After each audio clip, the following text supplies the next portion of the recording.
Your apartment is way too small. Seriously, how do you even live in a place like that? Please stop. I don't want to talk about this here. Why? What is so embarrassing about facing reality? Excuse me, Richard, I am sorry to interrupt, but how long have you lived on Monument Avenue? About 2 years now? Give or take. And do you happen to own the property at number 2047? George. Pardon me, but you are Dorothy Mae Thompson, aren't you? It has been a long time since anyone called me that. Did you really think this simple apartment was all I had? She is quite remarkable, don't you think? Remarkable? The owner of this entire block? Before the waiter even had a chance to clear the plates from our Sunday brunch, my daughter Lauren let out a laugh. George. My mom's apartment is so tiny she could probably brew her morning coffee without even getting out of bed. Lauren smiled across the table at the real estate agent, treating my life like a punchline meant to be shared. My son-in-law, Andrew, kept his head down, staring intently at his plate. I said nothing. George. Then Lauren added, honestly, we have been trying to convince her to move somewhere more appropriate for her age. You know, one of those upscale managed senior living communities. The polite, professional smile on the real estate agent's face suddenly vanished.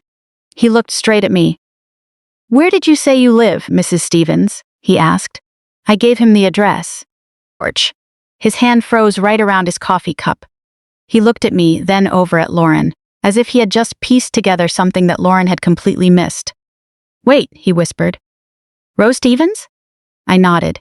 The expression on his face shifted entirely. Mrs. Stevens, are you that Rose Stevens? George. 6 months before that Sunday brunch, I was standing alone in a 4-bedroom colonial house in Richmond, Virginia, when it suddenly hit me that I no longer knew why I was holding on to it. Robert had been gone for 11 months. We had been married for 43 years, long enough that in an empty house, I could still hear his voice in every single room. The kitchen was always the hardest. George. For decades, Robert woke up before me every morning. He made the drip coffee far too strong, and no matter how many times I teased him about it, he always forgot to shut the cabinet door above the sink. After he passed, I would sometimes open that cabinet door myself. George. I would just stand there and look at it, letting myself pretend for one brief, foolish second that he had only just walked out of the room.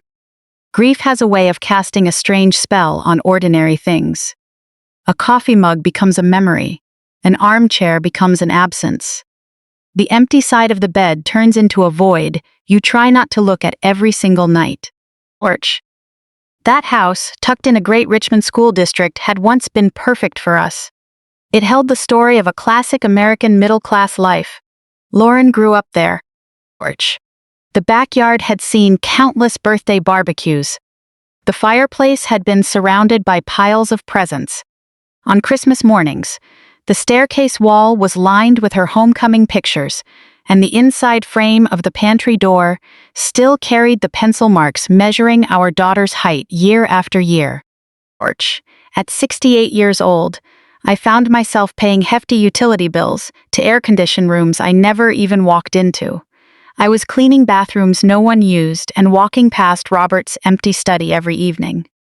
On top of that, there were over $10,000 in annual property taxes and the never-ending chore of yard work. I was no longer living in that house. I was merely guarding it. George. So one Sunday afternoon I called Lauren. I am planning to sell the house. The line went dead silent. Then her voice shot up. You are selling what, Mom? Why on earth would you do that? Because I don't need 4 bedrooms anymore. But that is our family home. I looked around the living room. No, sweetheart, it used to be our family home. But families change. George. Less than an hour later, Lauren pulled up in her luxury SUV.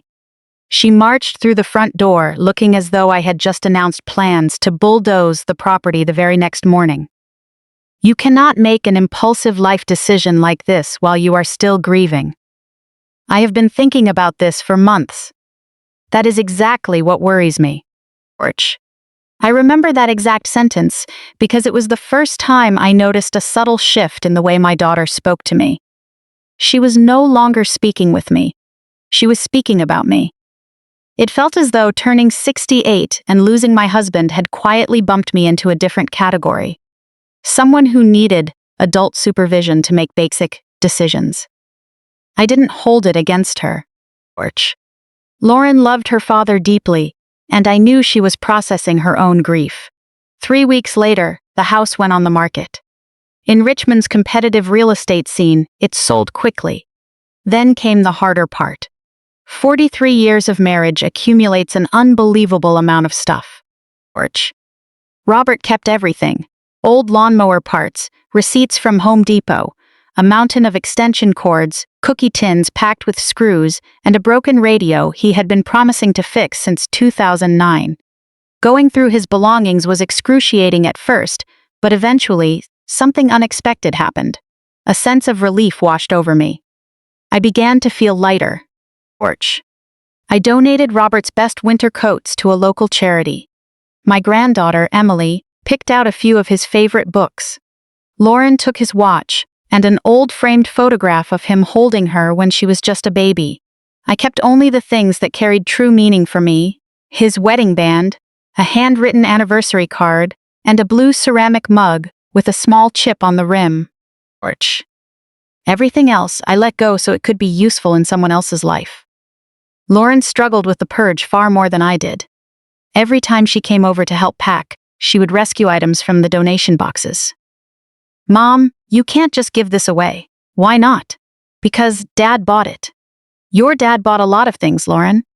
"If I kept everything, I would have to rent a commercial warehouse." She never found that funny.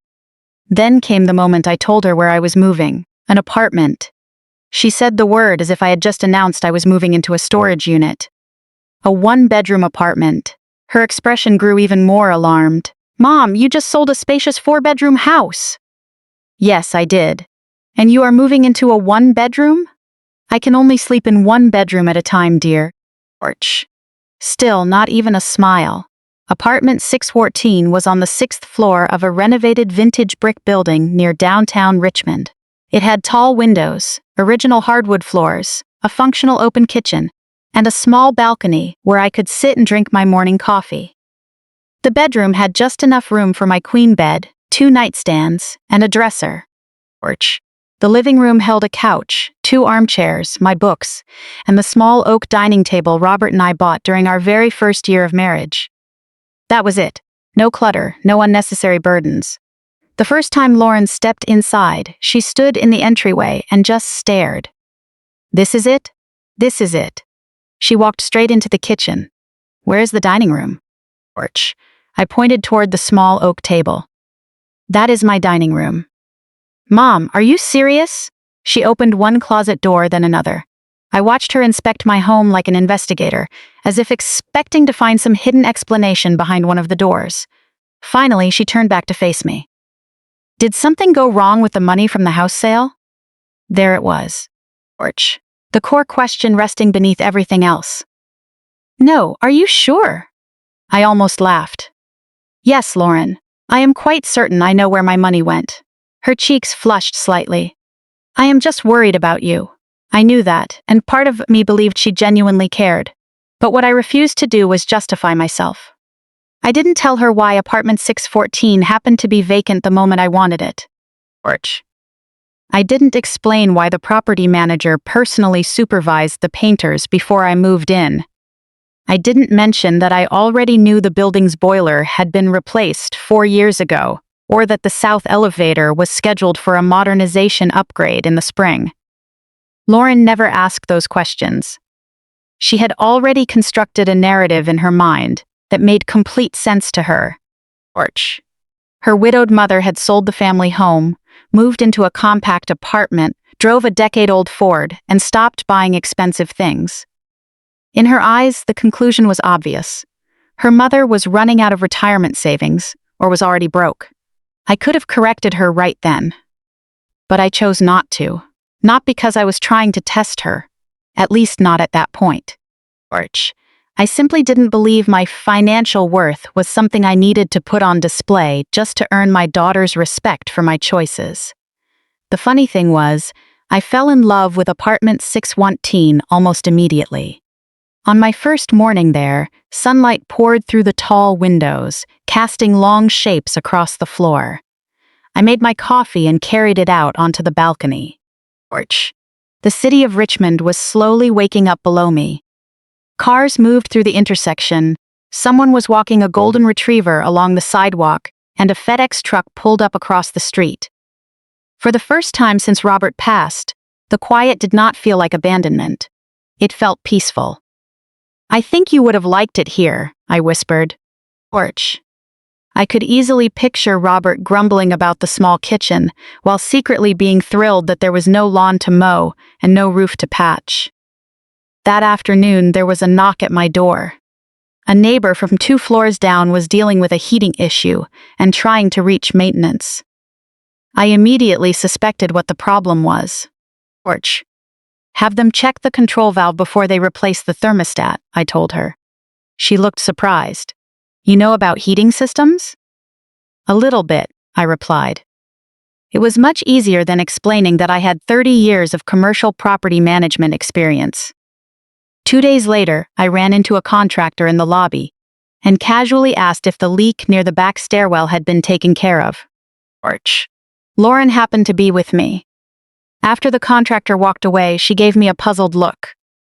"How did you know about that?" "I just pay attention," I said. She accepted that, without another thought. People always settle easily for explanations they already want to believe. Porch. Over the next few weeks, I settled into a comfortable routine. Morning coffee, walks, reading, lunch with friends, and the occasional chat with people in the building. For the first time in nearly a year, I didn't feel like just Robert's widow every second of the day. I was becoming Rose again.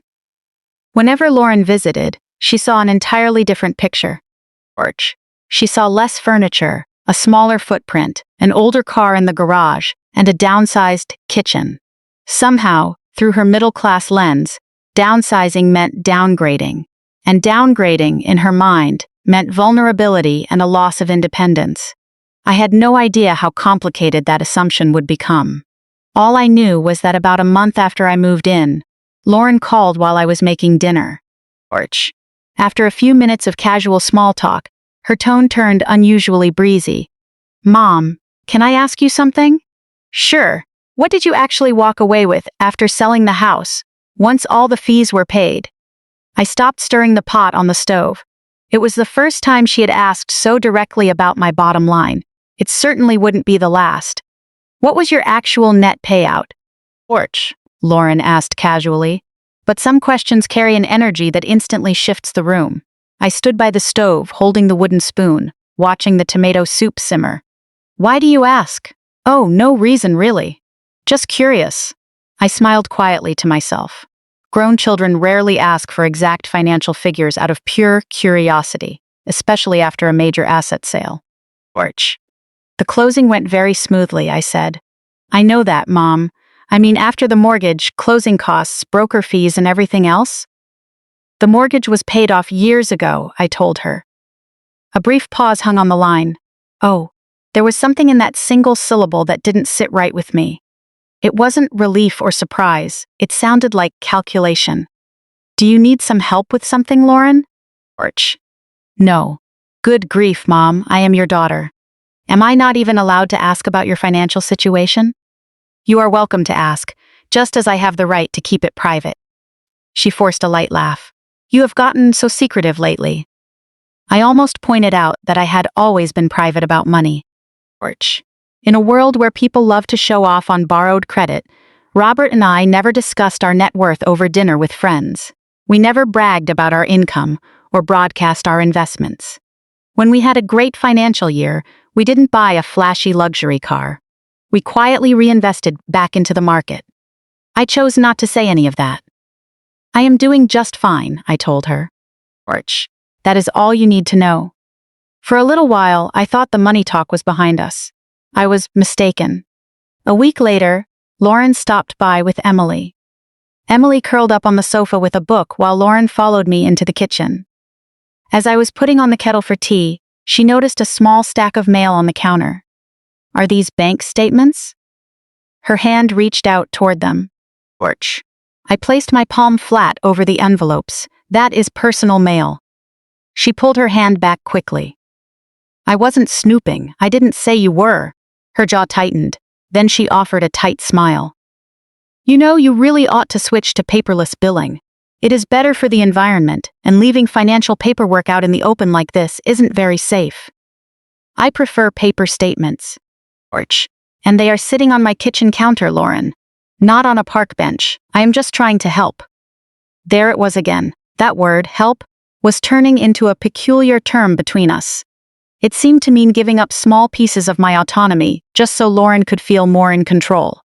She opened my refrigerator and peered inside. You don't have much food in here. I go to Whole Foods twice a week. Porch. That place is pricey. It is fine for my needs. Do you have a monthly budget set up? I turned around slowly. Do you? She blinked. That is different. Why? Because Andrew and I are actively working, and people with steady jobs don't need the same rigid retirement budget. That isn't what I meant. I knew exactly what she meant. In her mind, she pictured my savings as a shrinking pile of cash. Porch. Every grocery bill, every utility payment, every cup of coffee was just a scoop taken out of a finite pile that would eventually run out. What Lauren didn't understand was that my financial life was never a stagnant pile of cash. It was a well-structured system, an income-generating portfolio of real assets that Robert and I spent decades building. Porch. I just wasn't interested in giving her a lecture on tax codes, depreciation, and real estate trusts. I handed her a mug of tea. Sit down and stop auditing my refrigerator. She laughed, and for a fleeting moment, she was just my daughter again. I wanted so badly to believe I was overthinking things. Before long, the questions started coming more frequently. Did Robert have a life insurance policy? Porch. Yes. Was it a substantial payout?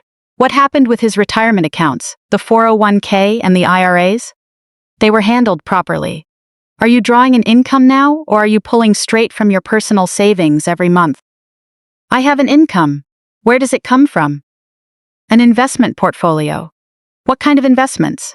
A diversified mix. Every answer I gave seemed to sprout 3 new inquiries. Porch. One Sunday, we went over to Lauren and Andrew's house for dinner. It was a beautiful home, the picture of modern suburban success. Lauren had always possessed an eye for interior styling.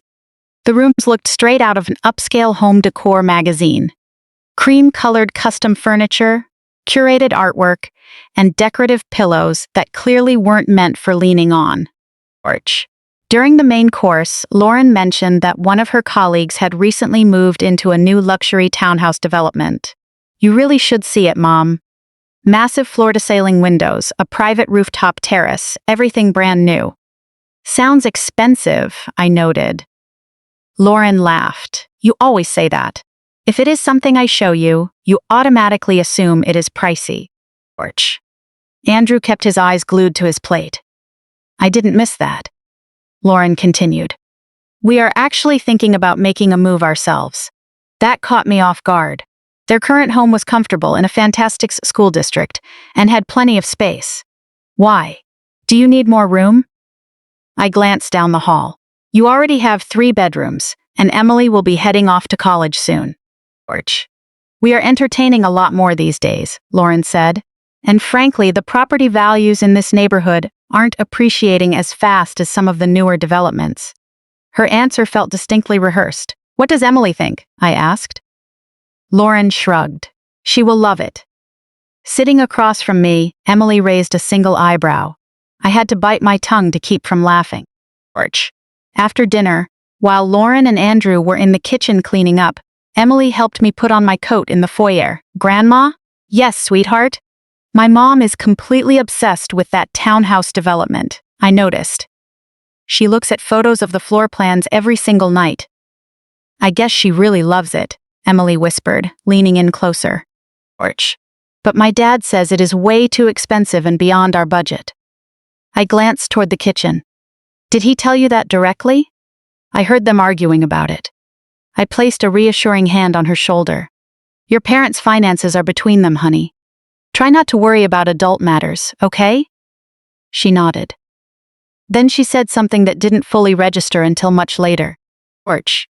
Well, my mom told him you would most likely be able to help out. My fingers paused right on the coat button. Help out? With the townhouse? I think so, yeah. Before I could ask anything else, Lauren walked into the hallway. All set, Mom. I looked at my daughter. She was smiling brightly, as if nothing out of the ordinary had been said. On the drive home, Emily's words echoed in my thoughts. George, you would most likely be able to help out. 2 days later, Lauren called again. Mom, have you ever considered simplifying your investment accounts? I almost chuckled. Moving from a family home into a one-bedroom apartment felt like the ultimate act of simplification. I am serious, Mom. So am I. I mean financially, she clarified.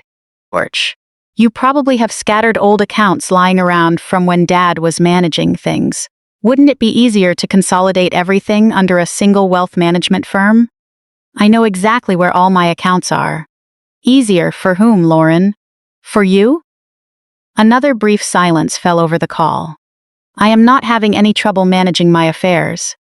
I never said you were, but you keep implying it. George. Her tone immediately softened. Mom, please don't get defensive. I am just looking out for you. I closed my eyes. There was that phrase again, looking out for you. It seemed that whenever someone used the umbrella of caring for an aging parent, it was treated as a free pass to overstep, interrogate, and make ungrounded assumptions. George, I appreciate your concern, I said calmly, but my finances are entirely under control. Lauren let out a quiet sigh. All right, if you say so. The call ended, but the unease lingered. A few days later, Emily came over to my apartment after school. George.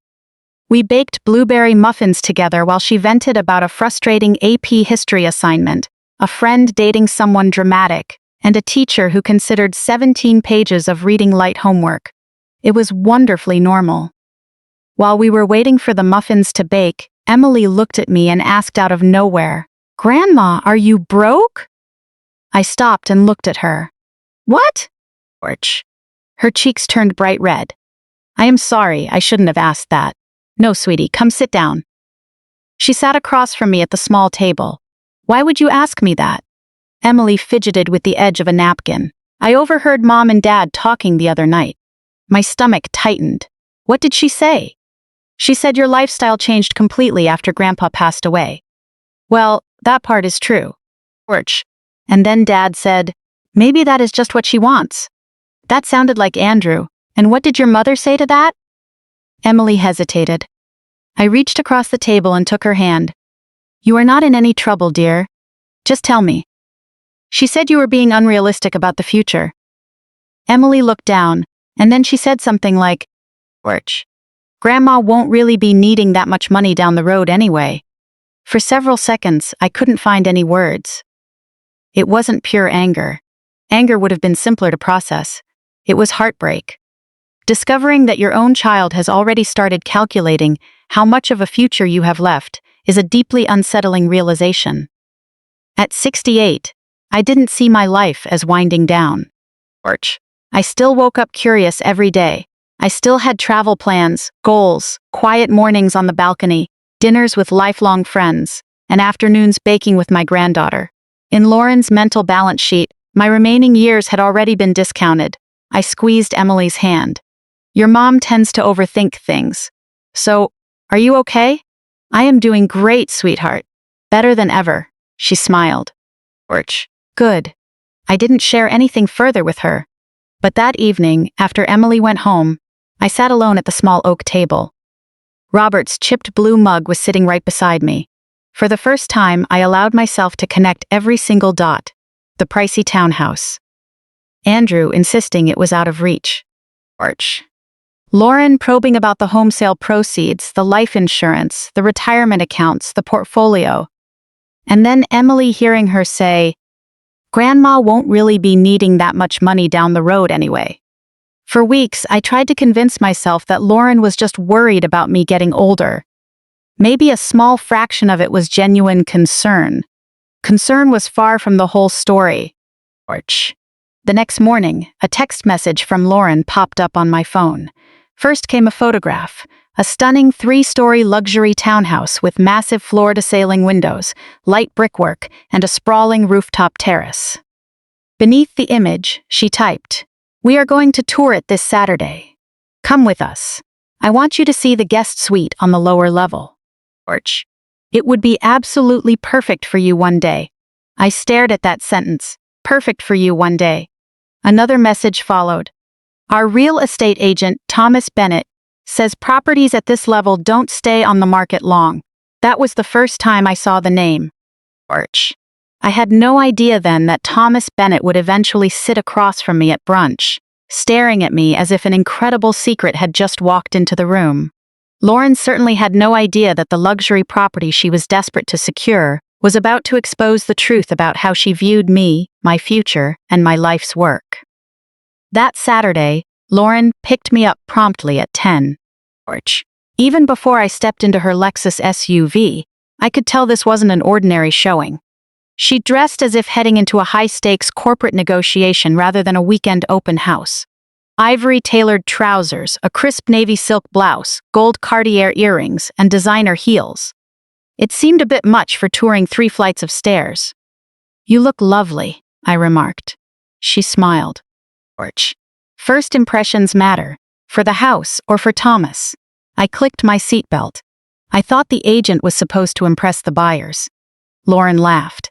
"Mom, that is not how a seller's market works. If you want a premier property, buyers have to show they are qualified and serious." Apparently, even touring a home had become an audition. 20 minutes later, we arrived at the development, where Andrew and Emily were already waiting near the curb. The neighborhood was undeniably gorgeous. Rows of modern brick townhomes lined the landscaped sidewalks, freshly planted trees stood in neat rows, and pristine luxury vehicles filled almost every driveway. Lauren was practically glowing. "Isn't this stunning?" "It is very nice." "Just very nice, Mom?" "Look at the craftsmanship." "I am looking." The home featured pale brick facades, black-framed architectural windows, and a private rooftop terrace overlooking the city's skyline. Then I caught a glimpse of the listing sheet in Lauren's hand. $949,000. I read the number twice. Their current home wasn't worth half that when they purchased it. At current interest rates, that kind of leverage would be a tremendous financial strain. Before I could say anything, a man stepped out through the front entrance. He appeared to be in his early 50s, wearing a well-fitted charcoal blazer, carrying an easy, polished smile. "Lauren, Thomas, hello." They shook hands before Thomas turned to greet Andrew. Then Lauren introduced me. "This is my mother, Rose." "It is a pleasure to meet you, Mrs. Stevens." "Nice to meet you too, Mr. Bennett. Please, call me Thomas." His gaze lingered on me for just half a second longer than typical social courtesy required. I didn't think much of it at the time. There are thousands of people named Stevens in Virginia. If the name carried any weight with him, he didn't let on. Lauren led the way inside with boundless energy. The kitchen looked like a showroom where no one had ever cooked a real meal. Custom white cabinetry ran all the way to the ceiling, anchored by an expansive waterfall island with designer pendant lighting above. Lauren ran her fingers across the surface. "This is exactly what I have been dreaming of." Thomas smiled. "That is premium quartzite." "Even better," she said. I opened one of the cabinet doors, completely empty, of course. For some reason I thought of Robert. I could hear him whispering dryly. "You spend nearly $1 million and they don't even throw in a coffee cup?" I had to suppress a small smile. Lauren caught it. "What is funny?" "Nothing at all, dear." We continued the tour through the home. Every single space brought out a fresh wave of praise from my daughter. The dining area was perfect for hosting dinner parties. The living room was perfect for holiday gatherings. The patio was perfect for summer evenings. The third-floor office was perfect for Andrew, and the walk-in closet was naturally perfect for Lauren. By the time we reached the upper level, I was wondering if any corner of the property could possibly fail to be perfect. Then Lauren pushed open another doorway. "And this," she said, turning to look directly at me, could be yours one day. I paused at the threshold. The room was slightly smaller than the primary suite, but still generous, complete with an ensuite bath and large windows. Mine? Porch. Your private suite. I already have a home of my own, Lauren. She laughed lightly. You know what I mean. I really didn't. She stepped further into the room. If there comes a time when you don't want to live alone anymore, why wouldn't I want to live on my own? Her smile faltered slightly. Mom, eventually you are going to want family close by. There it was again. Porch. My future was being planned openly, as if everyone else had been handed an itinerary for my later years while I was simply expected to follow along. I am 68, Lauren. You talk about me as though I am approaching 98. I am just thinking ahead, for you and for all of us. Andrew stepped up behind her. Lauren, he said, his voice carrying a quiet note of caution. She brushed it off. Porch. I just think having options is always the smart move. I looked around the room. Months ago, I might have viewed the gesture as sweet. After weeks of subtle questions about my bank accounts, the meaning felt entirely different. It didn't feel like a daughter preparing a space for her mother. It felt like a pitch. Thomas reappeared in the hallway. Porch. If you are ready, I would love to show you the rooftop terrace. Lauren's enthusiasm returned instantly. Absolutely. We climbed the final set of stairs. The terrace view was truly remarkable. Richmond spread out beneath an open blue sky. Lauren leaned against the black railing. Just imagine hosting company up here. Andrew stood with his hands deep in his pockets, offering no comment. Porch. Emily leaned over and whispered to me. Grandma, I think Mom has already moved in mentally. I whispered back. I think she has already picked out the patio furniture. Emily covered her mouth to stifle a laugh. Thomas began detailing the property specifications. The monthly HOA dues, insurance coverage, property tax estimates, closing fees, and then the financing structure. Porch. That was the moment Andrew's posture shifted. It was subtle. His shoulders grew rigid, and he stopped asking questions altogether. When Thomas pointed out that in such a competitive market, a stronger earnest deposit and a larger down payment would significantly improve their offer's strength, Andrew looked directly at Lauren. Lauren carefully avoided meeting his eyes. Porch. I was running the math in my head without even trying. Robert always used to tease me about that. I could look completely relaxed in the middle of a conversation, while my mind quietly organized and audited every single number. Even with a strong household income, taking on this property is going to create serious cash flow pressure for Lauren and Andrew, Thomas continued.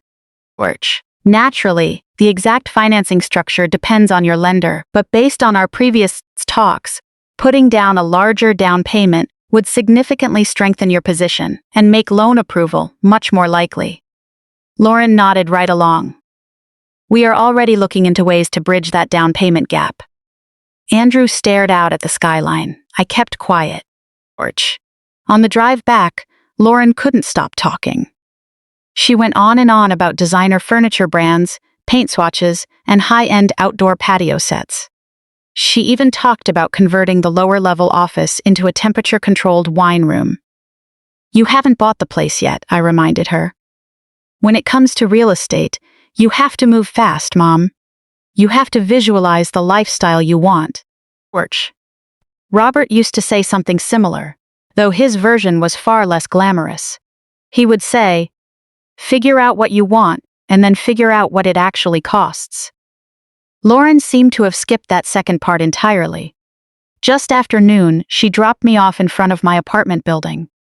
It should have been a clean end to the day, but I realized I had left my reading glasses in her car. Porch. I called her cell, no answer. I could still see her SUV idling by the curb while Andrew transferred a few bags from his car into hers. So I walked back out. I was halfway across the lobby when their voices drifted in through the open entryway. We cannot do this, Lauren. That was Andrew's voice. I stopped in my tracks. We have already been over this, Lauren snapped. Porch. No, you have been pushing this forward on your own, Andrew countered. I have been telling you the exact same thing for 3 weeks. Keep your voice down. We do not have enough for the full down payment. We have most of it. No, we don't. A heavy silence fell between them. I should have turned around and walked away. Then Lauren spoke again. There are ways to cover the difference. I have a plan. Torch. Andrew gave a short, bitter laugh. If this involves your mother, Lauren? My stomach dropped. He lowered his voice and I missed the next few words. But what Lauren said next came through loud and clear. She is sitting on a pile of money she isn't even using. It felt like an icy hand pressing straight against my chest. Andrew responded immediately. That doesn't make it our money, Lauren. Torch. I never said it was.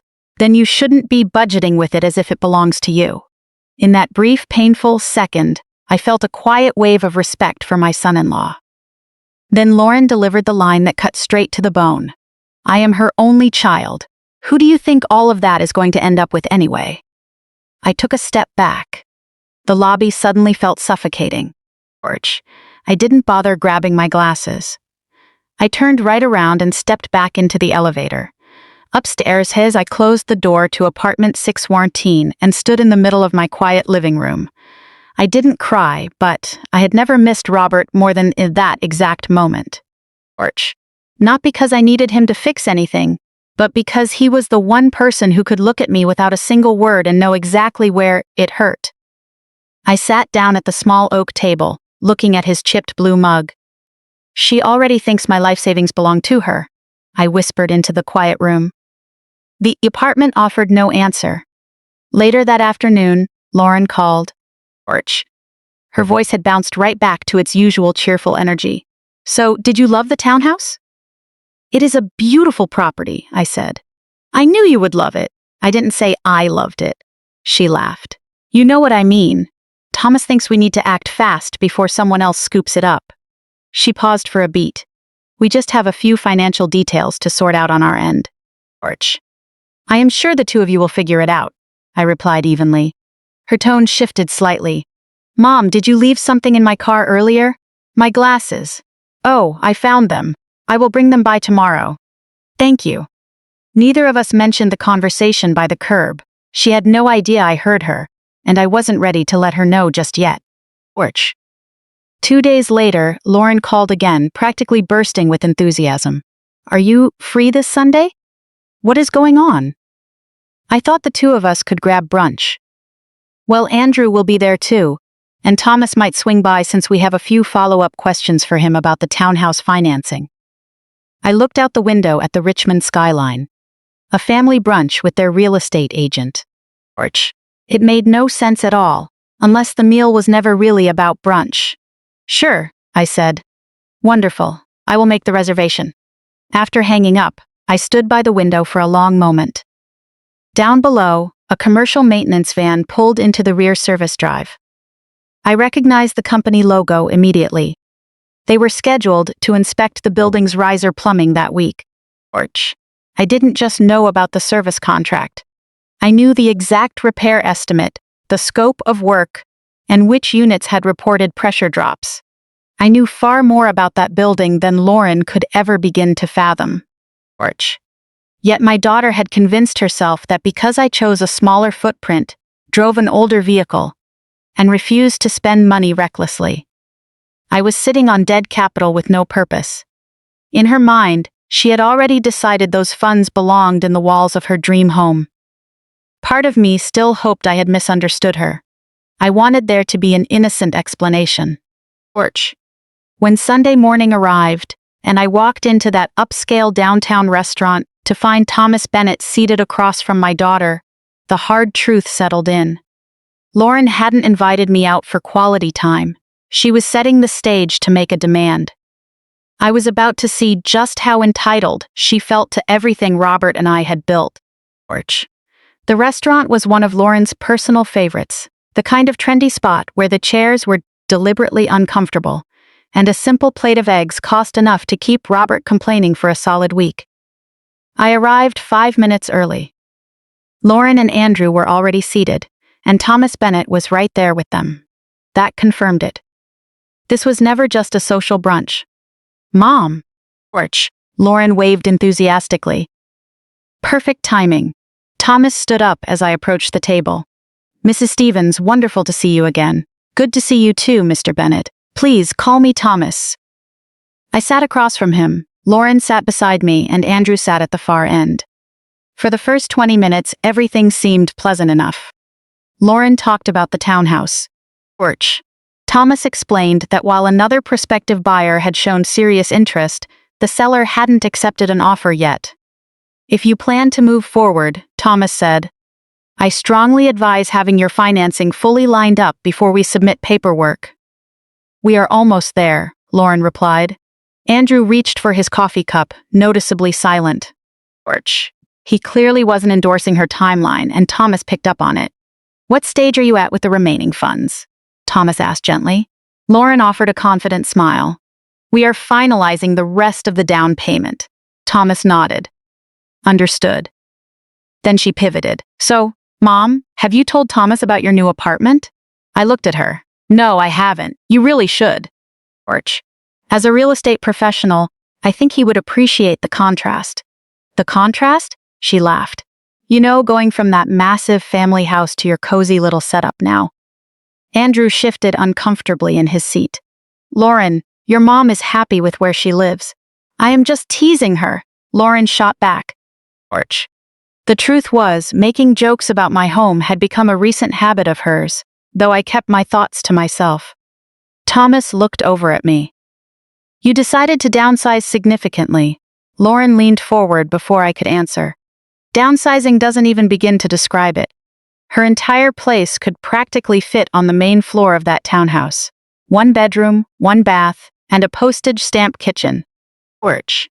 I swear, she could probably brew her morning coffee without setting foot out of bed.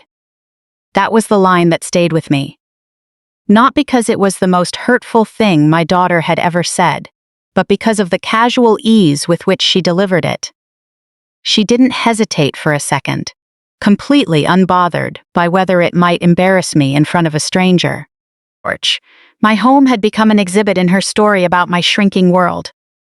Andrew kept his eyes on his menu. When he finally looked up and met my gaze, he gave me a faint, apologetic look. I wished he would speak up. Silence might seem polite, but sometimes silence is just complicity. Thomas cleared his throat. Sometimes a smaller footprint is exactly what a person wants. Porch. That is precisely what it is, I said. Lauren waved a hand dismissively. That is what she says, but I know my mom. I know my own mind, Lauren. The waiter brought our food, and the conversation drifted toward lighter topics for a while. Emily's school schedule, Andrew's workload, and Lauren's marketing projects. I began to relax.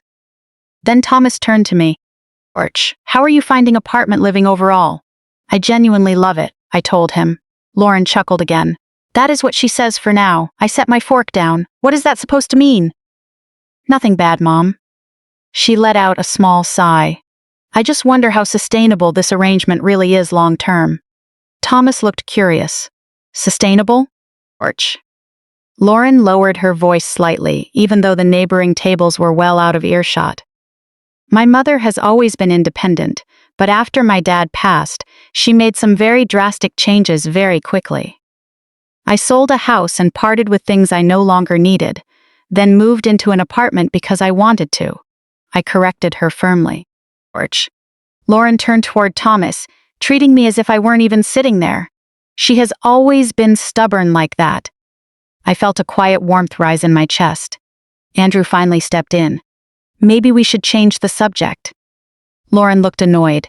I am not criticizing her. You are talking about her as if she isn't sitting right at the table, Andrew pointed out. That caught me by surprise. Porch. Lauren glared at him while Thomas took a slow sip of his coffee. Your husband is right, I said quietly. Lauren leaned back. Fine, I am sorry. For a second I thought that was the end of it. Then she added, I just think sooner or later we need to have a serious talk about looking into managed senior living communities. My fork stopped midway to my plate. Looking into what? Porch. I heard you, Mom, Lauren said quickly, keeping her voice low. Now isn't the place to get into it. How comforting, I replied. Mom, please. I am listening, Lauren. Go ahead. There are some wonderful communities out there these days. They aren't cold nursing facilities. You get private apartments, organized activities, scheduled transportation, and full-service dining. Porch. I already have an apartment, my own schedule, a reliable car, and the freedom to eat at any restaurant I choose. You know what I am trying to say? I am beginning to think I really don't. Thomas looked increasingly uncomfortable, while Andrew rubbed his temples. Porch. Lauren wore that strained, polite smile people put on when they are trying to make an unreasonable demand sound completely sensible to an outsider. I am simply talking about planning ahead for the future, Lauren insisted. Here we go again. Because you refuse to have an open discussion about it, I refuse to discuss moving out of a home I moved into just 6 months ago. Porch. Thomas glanced between us, clearly trying to diffuse the tension. Whereabouts do you live, Mrs. Stevens? It seemed like an innocent question. I gave him the street address.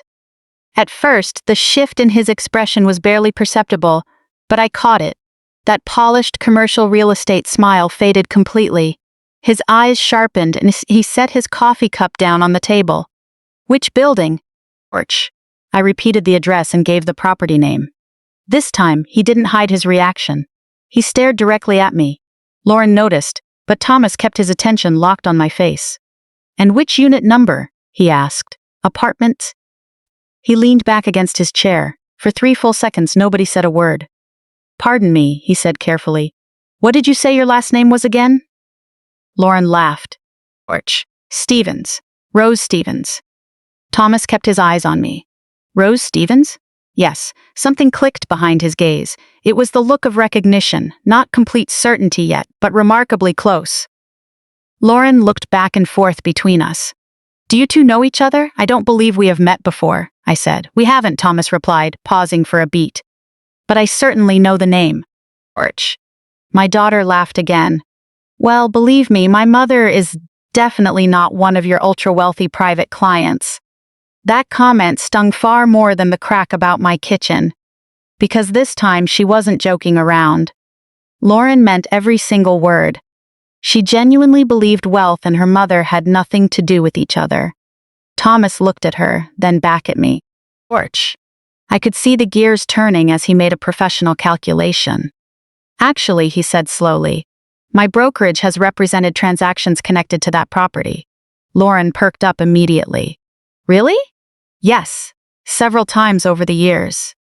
She turned to me with a puzzled look. Why would his firm know anything about the building you rent from? I cut a piece of toast. Porch. Real estate agents tend to know quite a few properties in the city. Thomas continued studying me. I could practically see him sorting through old transaction files in his memory. Stevens. That address. That specific parcel. And then the connection snapped into place. His eyes widened slightly. Stevens Heritage, he said quietly. My hand stopped. There it was. Porch. The 2 words Lauren had never heard before. What is Stevens Heritage? She asked. Thomas looked at me, and I met his eyes. The look on his face confirmed that he understood everything now. He knew who I was, and just as importantly, he realized Lauren had no clue. That was the missing piece. Mrs. Stevens, he asked, measuring every word, would you like me to explain this to her? Porch. Lauren glanced between the 2 of us. Explain what? Andrew had stopped eating altogether. For the first time all morning, not a single person at the table was smiling. I could have ended the entire charade right then and there. I could have laid out the whole truth. Porch. I could have watched the look on Lauren's face as she realized the modest apartment she had been mocking wasn't what she assumed at all. A wounded part of me wanted to do just that. Then that phrase from the curb echoed in my mind. She is sitting on a pile of money she isn't even using. Something held me back. Porch. If I stepped in and laid out the facts right now, I would never know what plans she was willing to make with my life while she still believed I was just a vulnerable widow in a small apartment. I needed to know the full extent of it. So I looked at Thomas. Not yet, I said. Lauren blinked. What do you mean, not yet? Exactly what I said. Mom, this is getting bizarre. Porch. Then perhaps we should just finish our brunch. She turned back to Thomas. What is she talking about? Thomas handled the moment with absolute professionalism. That is truly a matter for Mrs. Stevens to share with you privately. Lauren stared hard at me. I calmly buttered my toast. I could feel the frustration radiating off her. For the next 10 minutes, she barely touched her plate. Orch. Thomas attempted to guide the conversation back toward mortgage rates and loan structures, but the mood at the table had completely shifted. Lauren kept watching me, not with condescension anymore, but with intense scrutiny and suspicion. When the check arrived, Thomas excused himself almost immediately. He shook hands with Andrew, then Lauren, and paused when he reached my side of the table. Orch. It was an absolute pleasure meeting you, Mrs. Stevens. Likewise, Thomas. His eyes held complete understanding. He knew I needed his discretion. The second he walked out the door, Lauren turned on me. What was that about? What was what about?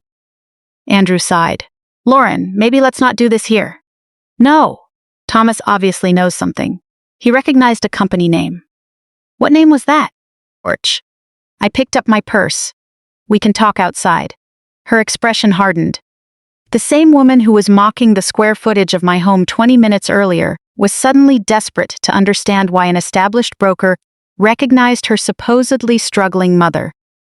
I headed for the exit, Lauren close behind. I could hear the sharp click of her heels following right on my heels. Mom! I kept walking. Orch. Rose, that stopped me cold. My daughter almost never called me by my first name. I turned around to face her. Yes? What are you hiding from me? For a split second, I almost answered her. Orch. But as I looked at her face, every question she had asked over the past month replayed in my mind. The sale proceeds, Robert's life insurance, my retirement accounts, my portfolio, and the words Emily had overheard at home. Grandma won't really be needing that much money down the road anyway.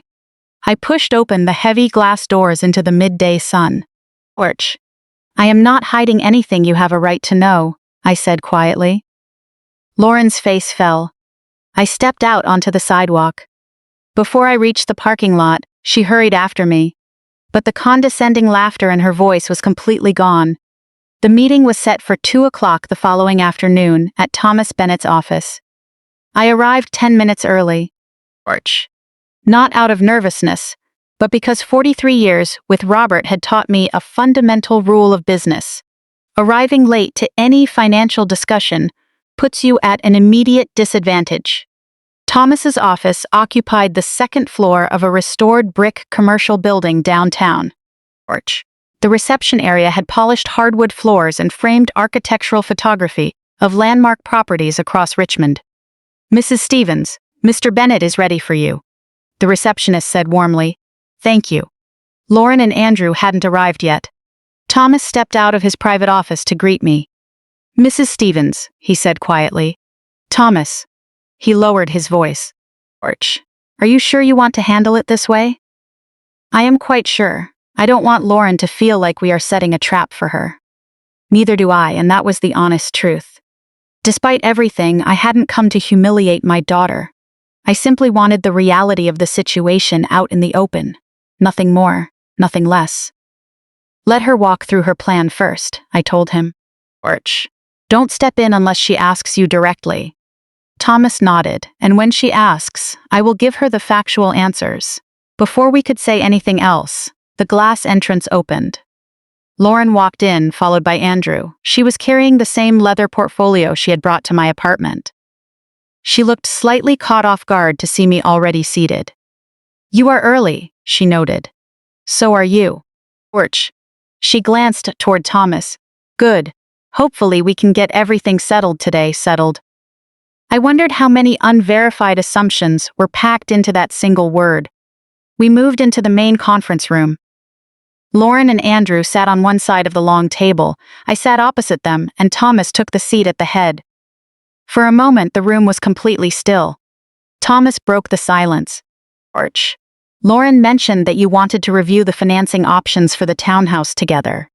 Yes, I said. Lauren opened her portfolio. The numbers are actually very straightforward. I had to suppress a dry reaction. Nothing about this situation was straightforward. She slid several printed sheets across the table. I have updated all the projections. Orch. Andrew gave the figures a tired, unenthusiastic glance. Based on our verified household income and the estimated equity from listing our current home, our pre-approval letter is already in place, Lauren explained. The only issue is that putting down a substantially larger down payment locks in a much lower interest rate and eliminates costly private mortgage insurance entirely. Thomas nodded professionally. What amount are you planning to contribute from your liquid assets? Lauren stated a figure. It was a decent sum, but still left a massive funding gap. And the remaining balance? Thomas asked. Lauren looked directly across at me. That is why we are all sitting here today. I offered no response. She turned back to Thomas. My mother owns an apartment. Thomas's eyes flickered toward me for a fraction of a second. Andrew rested his chin in his hand, looking down. Lauren missed both reactions completely. At least, she added, that is my understanding. Thomas folded his hands on the table. Go on. If your mother sells the unit, the plan is for her to gift a portion of the net proceeds toward your down payment? I watched Thomas closely. He was a seasoned professional, keeping his expression entirely neutral. Lauren pulled another sheet from her folder. Naturally, she wouldn't need to give us everything from the sale. The remaining balance would stay in her reserves to cover future expenses. My future expenses? I repeated. Yes. Such as? Healthcare costs, housing arrangements, whatever care needs might come up down the road. And after I sell my apartment, where exactly am I supposed to live? I asked, looking straight at her. Lauren tapped the architectural floor plan of the townhouse. At first, you can stay wherever you like. Or you could move into the private guest suite with us earlier than planned. Andrew finally spoke up. Lauren, we never agreed to that plan. She turned on him sharply. We talked about it. We talked about it as a distant possibility years from now. Not immediately, Andrew said, his voice dropping an octave. What you are talking about right now is liquidating Rose's actual home today. Lauren let out an exasperated breath. Fine. Then she can rent a temporary place somewhere else in the meantime. I could hardly believe what I was hearing. You expect me to sell my home so you can afford yours, move into a rental, and wait until I eventually need to move into your guest room? When you phrase it like that, you make it sound completely unreasonable. That is because it is completely unreasonable, Lauren. Thomas cleared his throat softly. Lauren, before we look any further into loan structures, I think we need to clarify an essential legal fact regarding the property. Lauren nodded eagerly. Of course, that is why I wanted everyone in the room. I leaned back. Here it was. Lauren wasn't finished. I know my mom is being resistant because she thinks I am trying to take something from her. But I am just... You are asking her for $150,000, Andrew stated flatly. She glared at him. I am asking my family for support. Then she turned back to me. I don't see what is so wrong with that. At the end of the day, everything Mom has is eventually going to pass down to someone anyway. My stomach tightened. Pass down to someone? You know what I mean. No, I don't, Lauren. Say what you actually mean. Lauren hesitated for a second. I am your only child. The conference room went dead quiet. Even Thomas shifted uncomfortably in his chair. My mind went straight to Emily. My granddaughter had sat at my kitchen table, knowing about millions in commercial property holdings, without ever once asking what might be left for her. Yet here was Lauren running the math on my estate while I was sitting right across from her. I see, I said coldly. Her face flushed crimson. That isn't how I meant it. Then what did you mean? I mean that families are supposed to support each other. Then perhaps Andrew's parents can contribute toward that $150,000. Andrew looked up, caught off guard. They can't do that. Lauren snapped instantly. Why not? Because they don't have those kinds of assets, so the responsibility naturally falls on the family members who have the means to help. That is a direct quote, Lauren. It is basically the reality of the situation. Lauren shoved the floor plans aside. This discussion is becoming unnecessarily emotional. I nearly laughed out loud. My home was being treated like a line of credit for her lifestyle upgrade, and she was accusing me of being emotional. Thomas stepped in firmly. I believe we need to address the core legal status of the property right now. Lauren turned to him. Go ahead. He looked at her steadily. Arch. Throughout this conversation, you have repeatedly referred to apartment 614 as real estate individually owned by your mother. Yes, because it is. Have you ever seen an individual deed for that specific unit? Lauren frowned. No. A separate purchase and sale agreement? No. Any condominium declaration documents establishing Unit 614 as an independently deeded parcel? No. Arch. But she lives there, and she sold her previous house. Thomas nodded calmly. Living in a residential unit and holding an independently transferable deed to it are two entirely different legal matters. Lauren looked completely lost. What are you getting at? I am telling you that apartment 614 cannot be individually sold the way you are proposing. Her face fell. Why not? Arch. Because the building is not subdivided into condominiums. Lauren stared at him blankly. Then what is it? Just a standard rental building? She looked over at me. So you are just renting after all? I kept silent. Thomas continued his explanation. The entire structure is held as a single multifamily commercial asset. None of the residential units carry individual property titles. Arch. Lauren threw her hands up in frustration. Okay, fine. Then who actually owns the building? Thomas paused. I looked at my daughter. She still hadn't connected the dots. The property is titled under a limited liability company, Thomas said. Which LLC? Stevens Heritage Properties. Lauren's expression shifted slightly. She had heard that name at brunch. Arch. I could see the recognition surfacing in her eyes. That is the name you mentioned at the restaurant? Yes, it is. She turned to me. What does that LLC have to do with Mom? I remained quiet. Everything, Thomas answered. Lauren turned back toward him, losing patience. Then just explain it clearly. Thomas hesitated, giving me one last chance to step in. I gave no signal to stop. He continued evenly. Arch. Stevens Heritage Properties acquired that entire building roughly 17 years ago. Lauren shook her head dismissively. I don't care about the corporate history. If my mom is just a tenant there, then obviously she can't sell the unit. Fine. That actually makes things simpler. Simpler? I had no idea what new rationalization her mind was assembling. Arch. She went on. Since she doesn't have an apartment to sell, we don't have to deal with the hassle of listing another property. She can just contribute directly from the cash proceeds of the family home sale. Andrew leaned back against his chair. Lauren, please stop. No, we came here to get our financing sorted out. I looked directly at her.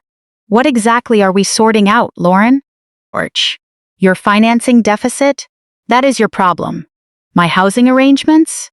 That is my decision. She glared at me. The boundary between us had never been drawn more clearly. Thomas folded his hands together. Lauren, there is another fundamental detail you are overlooking. Lauren looked utterly drained. What else could there be? Arch. Your core assumption about your mother's relationship with that building is entirely incorrect. She frowned. Didn't you just say she doesn't hold an individual deed to the apartment? She does not own Unit 614 as an individual residential deed? No. Then, what does she own? Thomas glanced at me. I gave him a subtle nod. He turned back to Lauren. She owns the building. Lauren didn't react at first. Arch. The words seemed to register physically, but her mind couldn't fit them into her version of reality. What? The building is owned by Stevens Heritage Properties. I heard you. I asked what that has to do with my mother. Thomas kept his tone completely level. Your mother is Stevens Heritage Properties. Andrew sat bolt upright in his chair. Lauren froze in place. Arch. I watched the weight of that truth hit her like a lead block. That makes no sense. It is entirely accurate, Thomas said. Rose is the sole managing member and absolute owner of the LLC. The sole owner? Yes. Lauren turned toward me, her movement slow and mechanical. You own the company? Yes. And that company owns the entire building? Yes. Her eyes went wide. The whole building? The whole building. Arch. All 24 residential units. The underground parking structure, the roof, and the land beneath it. She stared at me as if the woman sitting across the table had just transformed into a complete stranger. Andrew was the first to speak. "Rose, how long have you owned it?" "Robert and I bought it 17 years ago." 17 years? "Yes." Lauren's voice was barely a whisper. "Orch. You and Dad owned a multi-family commercial building for 17 years? It isn't the only investment property we acquired over the years." Her mouth opened, then closed. I could see her desperately rewinding through nearly 2 decades of memories, looking for clues she had overlooked. "But you lived in that ordinary suburban house the whole time." "We did." "You never said a word." "Orch." Her voice trailed off. I waited. "Never said what? That we were financially secure? That we built a substantial real estate portfolio beyond the suburban driveway she grew up in?" Thomas quietly gathered the paperwork in front of him, giving us as much privacy as possible without walking out of the room. Lauren suddenly turned back to him. "What is the entire building worth?" "Orch." The question came out so fast it caught me off guard. Thomas paused. Without explicit authorization from my client, discussing private asset valuations would be entirely unprofessional. I am her daughter. That does not override client confidentiality. For the first time that afternoon, I felt deeply grateful for Thomas's professionalism. Lauren turned back to me. "What is it actually worth?" "Orch. I am not discussing that with you. It has to be worth millions." "Lauren, be quiet," Andrew said, reaching out to grip her arm. She shook off his hand. "I am just trying to understand." "No," I said quietly. "You are just calculating." Her face flushed instantly. "That isn't fair. You learned I owned the property less than 60 seconds ago, and your very first question was how much it is worth." "Orch." That silenced her. Andrew looked down at the table. Thomas remained still. Lauren swallowed hard. "I am just in total shock." "I know you are." She looked toward the window. "I really thought you were struggling in a rental. You never actually asked." "I did ask." "No, you asked about my living expenses. You asked where the house sale proceeds went." "Orch." "You asked about my retirement funds and Robert's insurance payout." I leaned forward slightly. "But you never once asked why I chose that building." Lauren looked back at me. "You let me sit there thinking you were having financial trouble. I let you believe the narrative you had already committed to. That is the exact same thing." "No, it isn't." My voice remained steady and firm. "Orch, I never told you I was broke. I never said I couldn't afford a larger place. And I certainly never claimed. Apartment 614 was the only asset I had left in the world. You knew what I was assuming, and you never corrected me.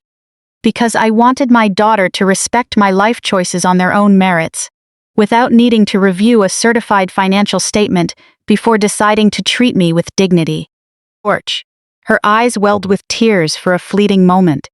A maternal instinct made me want to reach across and comfort her, but the memory of Sunday brunch stopped me. The condescending jokes, the brochures for senior facilities, and her quiet attempts to appraise my independence. I kept my hands resting in my lap. Lauren shook her head. "This feels like a test you set up for me." "It was never a test." "Orch. It certainly feels like one. I didn't move into 614 to prove a point to you. I moved in because I wanted to live there." "Why that specific unit?" "Because it happened to be vacant when I was ready." It was simple, and it was entirely enough for me. That simple truth seemed to frustrate her more than any complex financial explanation ever could. You could live anywhere you wanted. Exactly. Orch. She fell silent. I could see the internal struggle playing out across her face. For months, she had viewed downsizing as a sign of defeat because she believed it was forced upon me. Now she had to process a far more uncomfortable reality. My simpler lifestyle was a deliberate choice made from a position of complete financial security. Thomas spoke up gently. Orch. Lauren, there is a fundamental distinction here. Your mother's choice of residence is not evidence of financial hardship. It is simply how she prefers to live. And as I explained, because Unit 614 is part of a commercial multifamily holding, it cannot legally be carved out and sold to finance another residential transaction. Her entire presentation, the leather portfolio, and all those calculations had unraveled completely. Lauren stared down at the townhouse floor plan, the circled guest suite, the estimated mortgage figures, the requested $150,000 contribution. Every number built on false assumptions suddenly looked glaringly out of place. Andrew leaned back with a tired sigh. I told you we were over-leveraging ourselves. Lauren shot him a sharp look. Not now, Andrew? Yes, now, Lauren? Andrew's expression was grim. This was never about Rose. The second you expected your mother to fund our purchase, it became our failure to face reality. Thomas shifted slightly in his chair. It was clear we had moved far beyond a real estate consultation into deep family dynamics. Thomas, I said quietly, thank you. He understood instantly.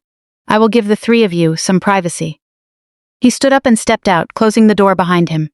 The three of us were left alone in the room. Lauren looked up at me. Does Emily know?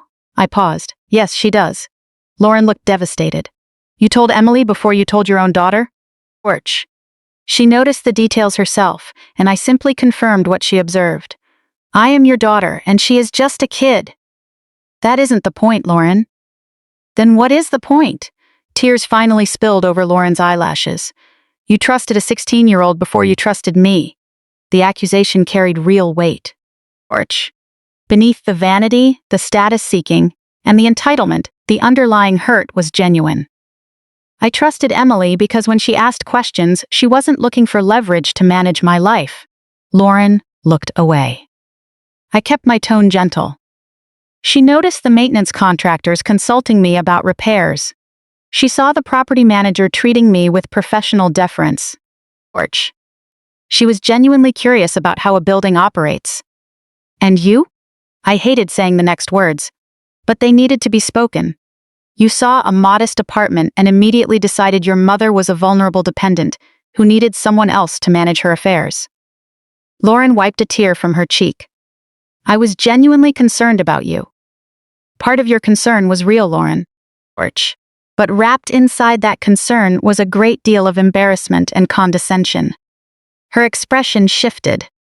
I had touched the nerve she had been trying so hard to hide. At brunch, you laughed about the size of my home in front of a complete stranger. I was just trying to keep things light. You made fun of the car I have driven for years. I didn't mean it like that. You brought up senior care facilities as if I were incapable of looking after myself. I was only trying to plan ahead. And you told Thomas directly that your mother probably had no concept of property values anymore. Lauren froze. She looked toward the closed door. He told you that? Yes, he did. Her shoulders slumped as her last line of defense collapsed. I shouldn't have said that. No, Lauren. You shouldn't have. I am sorry. I believed she meant it. But an apology that only arrives after the truth has been stripped bare always feels complicated. I nodded gently. Thank you. She looked at me for a long time. Then, in a barely audible voice, she asked, Why didn't Dad ever tell me? That question softened me. Because your father firmly believed that what we earned was ours. Our responsibility as parents was to raise you, not to fund an endless safety net. But I am family. He knew you would see it that way, I replied with a quiet smile. Robert never wanted money to become the centerpiece of our family dynamic. He wanted you to grow up knowing you were loved for who you were, not spending your life eyeing a future inheritance. Lauren closed her eyes. Andrew remained silent. Then she asked, Is this the only asset you kept quiet about? Her predictability almost made me smile. No, it isn't. She opened her eyes. What else is there? 2 smaller rental properties, stocks, municipal bonds. And the cash proceeds from selling the family home? Placed into trusts and low-risk index funds. She leaned back in her chair, looking as though the room itself had shifted on its axis. For years, she had measured my worth through visible, shiny markers of status. Now, the weight of all that invisible wealth was completely overwhelming her worldview. Yet I felt no sense of victory. That surprised even me. After that phone call from Thomas, I had imagined this confrontation countless times. A small, wounded part of me thought seeing Lauren realize how wrong she had been would bring some kind of sweet vindication. It didn't. She was still my daughter, and her humiliation did nothing to erase my pain. I reached across the table, resting my hand over the photo of the townhouse. You were right about one thing, Lauren. She looked up at me. My apartment is indeed very small. George. Andrew choked back a laugh. Lauren didn't, I continued, but you completely misjudged what downsizing actually means. She cast her eyes downward. I get it now. No, sweetheart, I don't think you truly do. I looked right at her. I lived in a 4-bedroom house when that matched the season of my life. I live in a 1-bedroom apartment now because it fits this chapter perfectly. George. Neither the size of my home nor the car I drive defines my worth as a person. A tear slipped down her cheek. I let the silence hang between us for a moment. Then Lauren glanced down at the sheet of paper, covered in her handwritten figures. Her expression shifted in a subtle way, and I recognized the change immediately. The shock was wearing off, and the instinct to calculate was kicking back in. George. Mom, she began very carefully. If that building is as profitable as you say. Andrew closed his eyes in pure exhaustion. Before she even finished the sentence, I already knew where she was heading.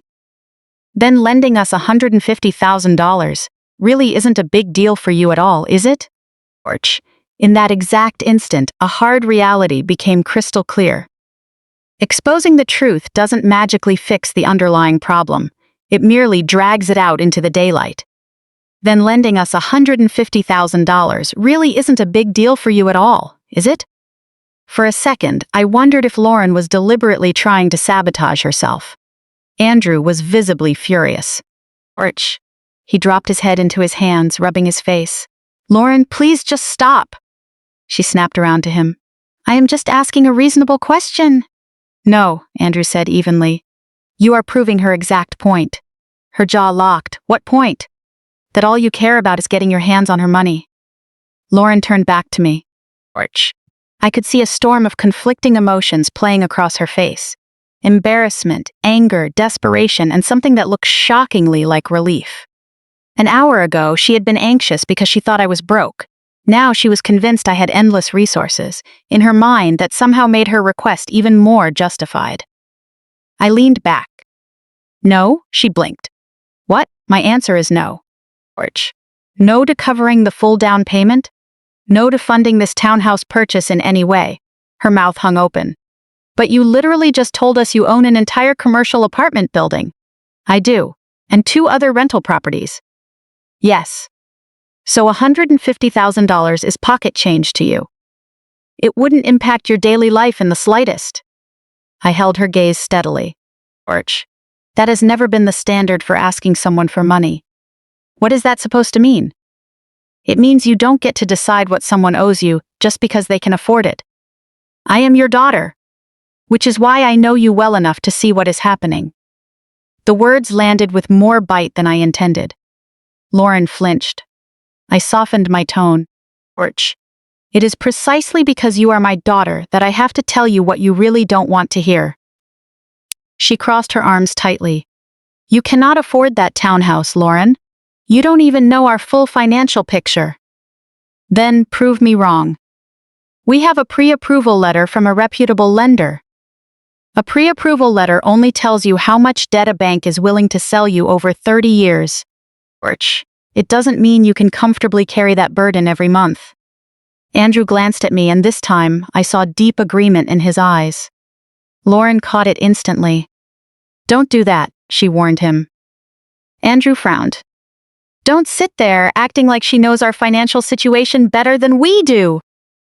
Andrew let out a weary, humorless chuckle. George. Clearly, neither of us has been honest about how bad things actually are. The air in the room shifted instantly. Lauren glared at him. What are you talking about? He looked across the table at me. Rose, there are things you don't know.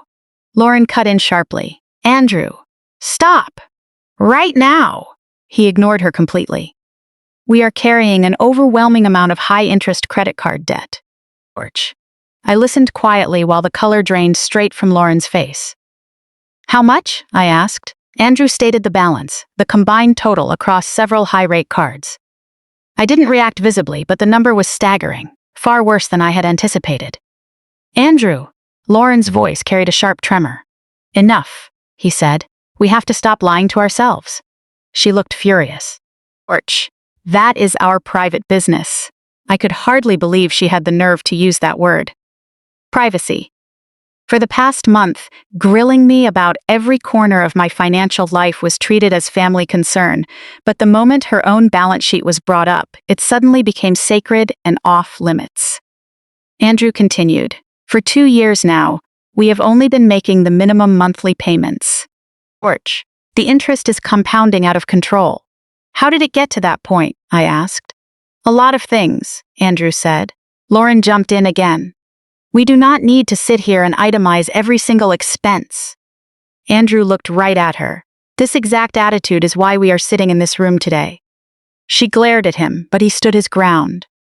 The kitchen remodel blew past the budget, Andrew explained. Orch, we charged all the overrun materials to the cards. I thought of that sleek custom kitchen. The imported tile, the high-end Sub-Zero refrigerator, the custom cabinetry that Lauren swore would boost the home's appraisal value. Then came the trip to California, Andrew added. That was our anniversary trip. I know what it was. And then all the hidden fees for Emily's private school. Orch, don't put this on Emily. I am not putting it on our daughter. I am saying we have been spending beyond our means as if next month's paycheck would magically fix last month's deficit. Lauren's eyes welled with tears. Andrew looked completely exhausted. Orch, we would get bonuses, pay off a small chunk, and immediately rack up new charges. Luxury furniture, weekend getaways, designer clothes, dinners out, expensive home accents just to keep up appearances. Lauren shook her head. You signed off on every single one of those purchases. Yes, I did, Andrew said, cutting her off. I am not blaming you entirely. I am saying I helped create this hole. Orch. He turned to me. I should have told her no a long time ago. I genuinely respected his honesty in that moment. Lauren sat frozen suddenly. The luxury townhouse was no longer a badge of upward mobility. It was just another massive liability waiting to be stacked on top of a mountain of debt they couldn't manage. If you bought that townhouse, how much would your monthly fixed expenses increase? Orch, I asked. Andrew named the projected monthly cost. Lauren said nothing. I ran the numbers through my head, the massive mortgage payment, doubled property taxes, higher insurance, HOA fees, ongoing credit card minimums, and Emily's upcoming college tuition. I shook my head. You don't need $150,000. Lauren looked up, a glimmer of desperate hope in her eyes. Orch, what do you mean? Are you saying... I mean, you have no business buying that property at all. The hope vanished instantly. Mom, please. You don't understand what that home represents for our family? I understand completely. It is an expensive way to make a crumbling financial reality look polished on the outside. She drew back as if she had been slapped. That is cruel. No, Lauren. Orch. What would truly be cruel is watching you walk off a financial cliff just because I was too afraid of making you angry. Lauren wiped her eyes. You have the power to fix all of this for us. There it was. The underlying expectation that had been driving everything. You could help us clear the credit card balances, she continued. Orch. That would free up our monthly cash flow, and we could still move forward with the purchase. Absolutely not. Her face twisted in frustration. Why? Because paying off your balances without changing the spending habits that created them solves nothing. It just funds a lifestyle you haven't earned. So you are trying to teach me a lesson? No. Orch. This feels completely like a punishment. It isn't a punishment, Lauren. Then what is it? It is a boundary. She gave a bitter scoff. How convenient. No, writing you a blank check would be convenient. That is the easiest thing in the world to do. The room fell dead, quiet. I leaned forward slightly. I love you too much to confuse enabling with genuine help. She turned her face away. Orch. When you were a little girl learning to ride a bike, if you fell, I picked you up. But I didn't carry you on my back for the rest of your life, just to make sure you never scraped a knee again. I am not a child anymore. then I have to treat you like the capable adult you are. The words struck deep. Andrew looked at me. If you were in our shoes, what would you do? Lauren whipped her head around. George, are you serious right now? He ignored her. Rose, realistically, what is our best move from here? Walk away from the townhouse immediately, I said without hesitation. Andrew gave a slow nod. Then, sit down and make a complete inventory of every single liability, every APR, every minimum balance, every recurring subscription. Bring everything out into the light. Lauren let out a quiet groan. George, I know how a budget works. Knowing what a budget is and actually living within one are two completely different things, I said. She looked down. Stop overspending just to project success to people who aren't paying your bills. Focus on building real financial stability instead. Nobody spoke. For Lauren, that was probably the most difficult truth to swallow all day. George, the townhouse was never about square footage. It was about being seen. It was about proving her status to colleagues, friends, and clients whose opinions had gradually overshadowed her common sense. Finally, Andrew asked, would you be willing to help us sort this out? Yes, I said. Lauren's head snapped up. Not by handing over cash, I clarified. Not the way you were hoping, George. But I will gladly pay for a certified, fee-only fiduciary financial planner to sit down with both of you. Lauren tensed up immediately. I don't need counseling. You need an objective third party to strip away the lifestyle illusions, I replied. Andrew nodded. I think we really do. Lauren looked completely defeated. Andrew reached out and took her hand. We cannot keep living like this, Lauren. George. At first, she tried to pull away, but after a few seconds, she let him hold her hand. I watched my daughter begin to cry. Not an angry outburst, but quiet, steady tears. It was the kind of weeping that happens when the sheer exhaustion of keeping up appearances finally overwhelms your pride. I just wanted something beautiful, she whispered. My heart softened completely. I know, sweetheart. George, I wanted to give Emily more. More of what? Lauren had no answer. That was the core of the issue. More bedrooms? More prestige? More proof that her life was on track? I reached across the table and took her other hand. Your daughter already has a home. She has 2 parents who love her. She has a roof over her head, food on the table, and a bright future ahead of her. George, don't teach her that none of that counts unless it comes with a rooftop terrace. A tear ran down her cheek. For the first time all afternoon, Lauren didn't push back. Andrew squeezed her hand gently. I am sorry, he said. She looked at him. Me too. I knew the apology wasn't just meant for Andrew, but I didn't pressure her to apologize to me right then. It wasn't the time. George. Some apologies need space and time to become genuine. We left Thomas's office that afternoon without putting down an offer on the property. Lauren walked ahead of us toward the elevators. Before the doors opened, she turned to face me. Are you disappointed in me? The question broke my heart far more than any of her sharp remarks ever could. I am disappointed by some of the choices you made. George. She swallowed hard. That isn't what I asked. I know, I said, taking a step closer. You are my daughter. I can love you with my whole heart and still tell you no. Her eyes filled again. The elevator arrived and we stepped inside. For the first time in months, nobody talked about my apartment. Nobody mentioned my age. And nobody tried to make plans for my money. George.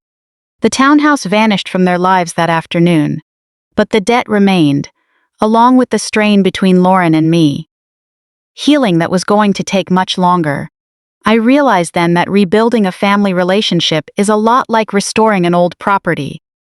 If all you care about is cosmetic appeal, you can slap fresh paint over the cracks. George.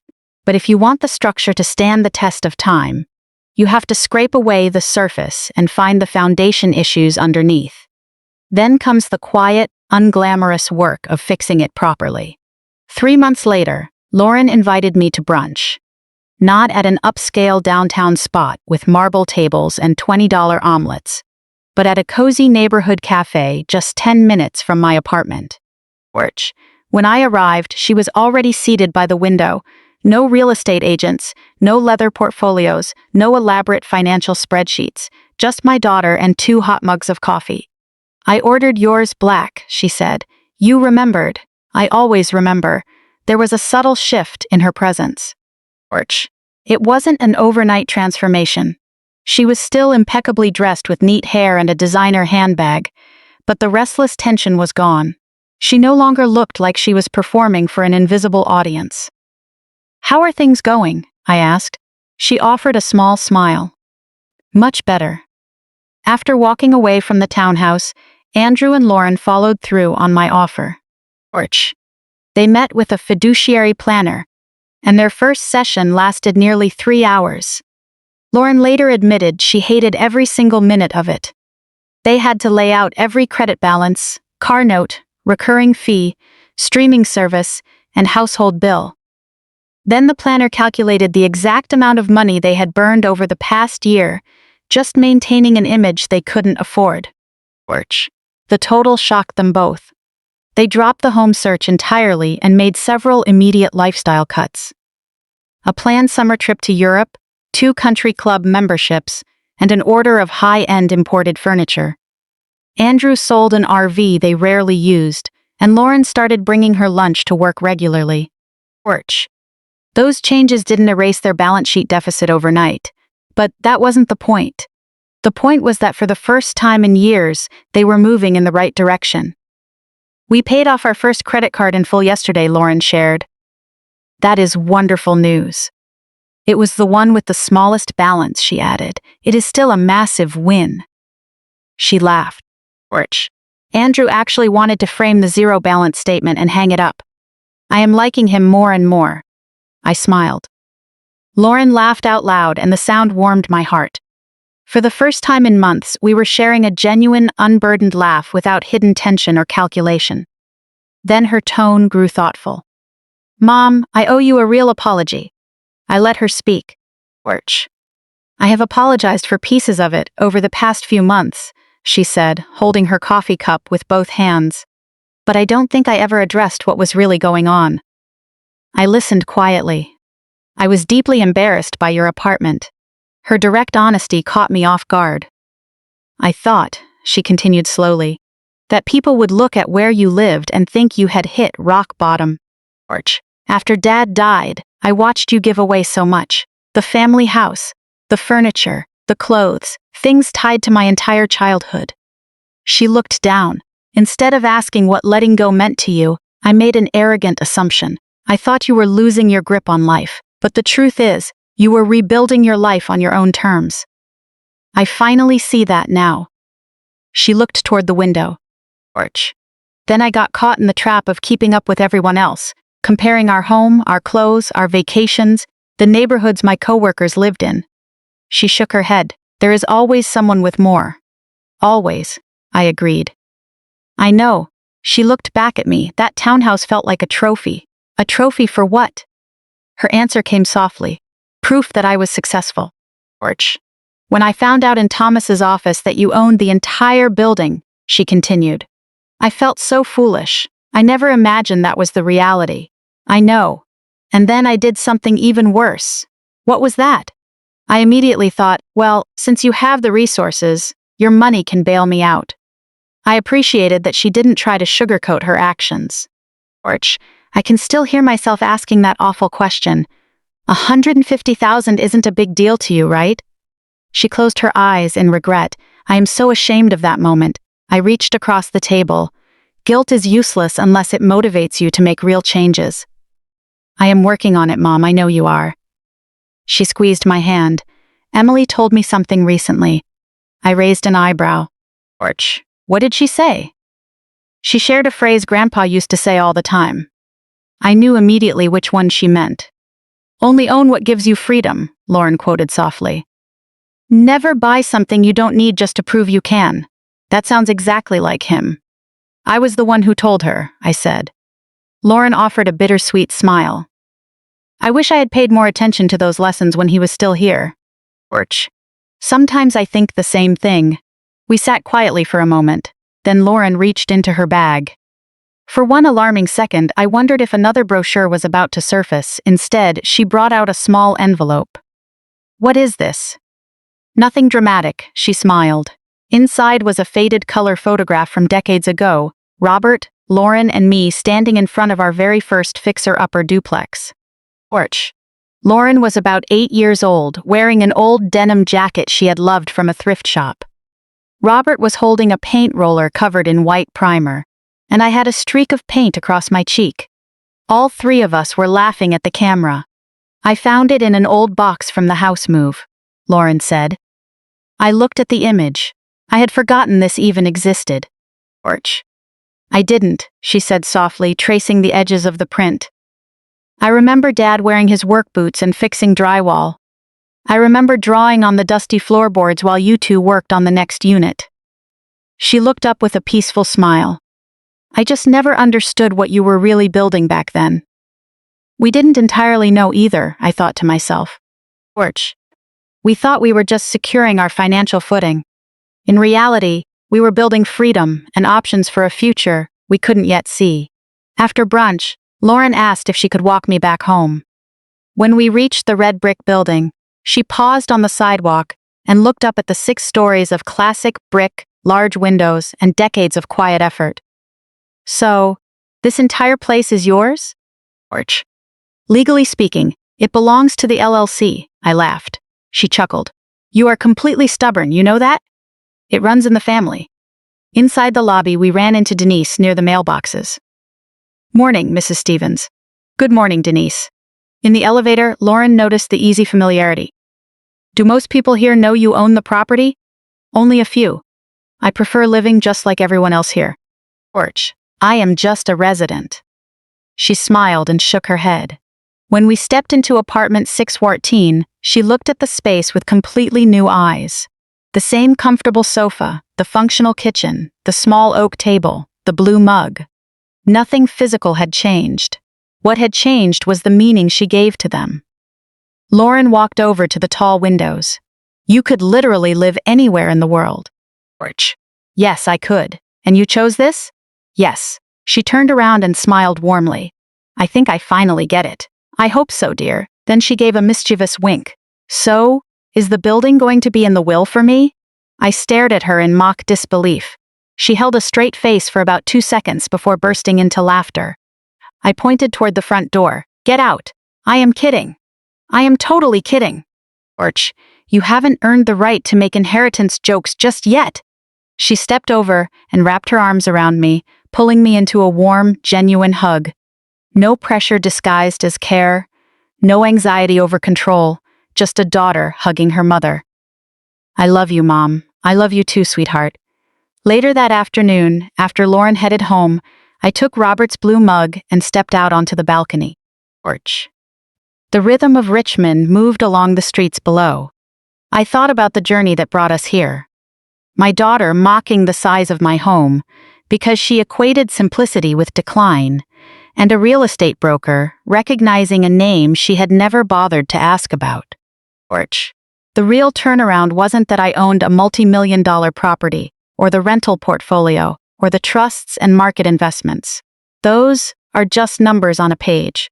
The real lesson was that Lauren had mistaken simplicity for weakness, privacy for poverty, and aging for insignificance. For a while, I had reduced her painful choices to simple greed. It wasn't just greed. Porch. It was a tangle of social pressure, lifestyle anxiety, entitlement, grief over losing her father, and a frantic drive to prove she was getting ahead in life. Understanding her motives doesn't excuse what she did. Forgiveness never requires pretending the hurt never happened. I held my ground. I never gave Lauren that $150,000. I never paid off her credit cards. Porch. And I never bought her that luxury townhouse. Instead, I gave her something far more valuable: the opportunity to take ownership of her own life. 6 months after that difficult conversation in Thomas's office, Lauren and Andrew had paid off 2 credit cards completely and significantly reduced the balance on a third. A year later, they were still living in their family home. Porch. Instead of spending money on high-end imported upgrades, Lauren rolled up her sleeves and repainted the kitchen cabinets herself. When she finished, she next me a picture of the kitchen with a short message underneath. Turns out this home was already more than enough. I had just forgotten how to appreciate it. I saved that message on my phone, and I have kept it ever since.